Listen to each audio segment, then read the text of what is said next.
দু একটা গল্প আলাদা আলাদা করে খুব মেনশন করা হয়। একটা হচ্ছে চাপাতি, রুটি চালাচালি নাকি হতো। এটা দেখা গেছে যে 1857 শুরুর দিক থেকেই নর্থ ইন্ডিয়াতে একটা গ্রাম থেকে আরেকটা গ্রামে রুটি যেত। হ্যাঁ, হঠাৎ করে দেখা গেল যে চৌকিদার, গ্রামের যারা চৌকিদার তারা এক গ্রাম থেকে আরেক গ্রামে 10-15টা রুটি নিয়ে যাচ্ছেন, ওই গ্রামের লোক আরেকটা গ্রামে পাঠাচ্ছেন। তো এই ঘটনাটাকে বলা হতো যে এটা দাসা বাবা, যিনি নানা সাহেবের গুরু, তিনি নাকি এটা প্ল্যান করেছিলেন যে এভাবে মেসেজ পৌঁছানো হবে সবাইকে।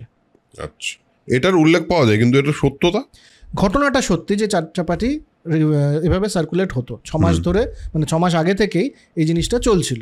আচ্ছা, কিন্তু পরে যখন দেখা যায় যে চাপাটি যে সার্কুলেট হতো, যাদের কাছে পৌঁছতো তারা কিভাবে দেখেছেন এই ব্যাপারটাকে, তাদের মধ্যে কেউ বলতে পারেননি যে এটার মধ্যে কোনো মেসেজ ছিল বা কিছু। তারা ভেবেছেন আচ্ছা দুর্ভিক্ষ তো আমাদের এখানে লেগেই আছে, দুর্ভিক্ষের জন্য বোধহয় একটা প্রিপারেশনের একটা ছক কষা হচ্ছে।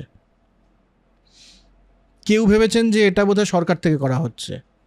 কেউ ভেবেছেন আচ্ছা ওই সময় একটা কথা চালু হয়ে গেছিলো যে ব্রিটিশরাই ধর্ম নষ্ট করবে আমাদের, তো এনফিল্ড রাইফেলের কথা তো ছিলই, গরু এবং শূকরের হাড় গুঁড়ো করে নাকি আটার সাথে মিলিয়ে দেওয়া হয়। হ্যাঁ, এটা শোনা যায় একদমই।